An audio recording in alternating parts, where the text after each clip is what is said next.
பொன்முடியெல்லாம் எப்படியா நீங்கள் எல்லாம் ஒரு டிகிரி படித்தீங்க? கேவலமான ஒரு மனிதர்ப்பா. ஒரு மந்திரி வேறு போட்டு 3 வருஷம் ஜெயிலில் கொடுத்தான் அவருக்கும் மனைவிக்கும். ஹைகோர்ட்டில் போய் தேம்பி தேம்பி ஜட்ஜுக்கு முன்னாடி வெக்கம் இல்லாமல் அழுதுட்டு சுப்ரீம் கோர்ட்டில் போய் ஸ்டே வாங்கிட்டு திரும்பி மந்திரியாக வந்து உக்காந்தா வாழை சுருட்டிக்கிட்டு இருக்க வேணாம். ஒரு நாகரிகம் வேணாமா உங்களுக்கு பேச்சில்? பொன்முடி என்ன பேசுகிறாருன்னு இந்த வீடியோவை பாருங்கள். ஒரு விலை மாதவியின் வீட்டுக்கு ஒருத்தன் போகிறான். போகும்போது அங்கே அந்த அம்மா கேட்குது, நீ பார்த்து நீங்கள் சைவமா வைணவமா அப்படின்னு கேட்குது.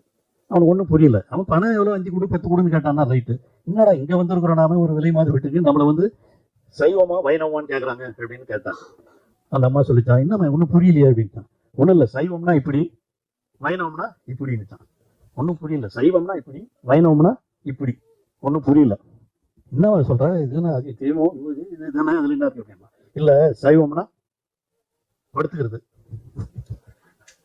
வைணவம்னா நின்றுகிறது. ஒரு விலை மாதை பற்றி பேசுகிறேன்.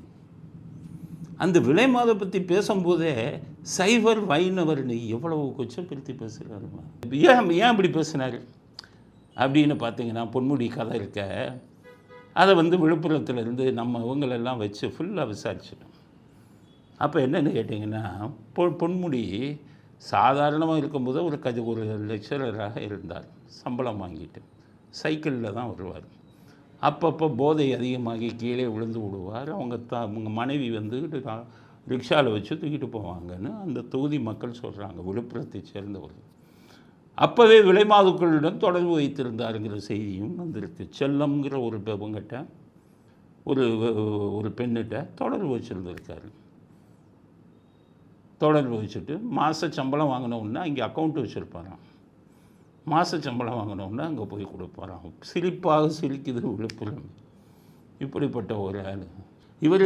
லெக்சரில் சுற்றிக்கிட்டு இருந்தாலே செல்லம் பின்னாடி போயிட்டு இருந்தாலே, செல்லம் என்ற ஒரு பெண்ணோட தவறான இது உள்ள பெண்ணோட போயிட்டு இருந்தாலே எப்படி மந்திரி வர வந்தாருன்னா நம்ம ஆள் தான் கருணாநிதி. எந்த கெட்டதுக்கும் நீங்கள் பிள்ளையார் சொல்லி எங்கேருந்து ஆரம்பித்ததுன்னு பார்த்தீங்கன்னா கருணாநிதிகிட்டேருந்து தான் ஆரம்பிக்கும். இவர் லெக்சரில் சுற்றிக்கிட்டு இருந்தாலே செல்லம் பின்னாடி போயிட்டு இருந்தாலே, செல்லம் என்ற ஒரு பெண்ணோட தவறான இது உள்ள பெண்ணோட போயிட்டு இருந்தாலே எப்படி மந்திரி வர வந்தாருன்னா நம்ம ஆள் தான் கருணாநிதி. எந்த கெட்டதுக்கும் நீங்கள் பிள்ளையார் சொல்லி எங்கேருந்து ஆரம்பித்ததுன்னு பார்த்தீங்கன்னா கருணாநிதிகிட்டேருந்து தான் ஆரம்பிக்கும்.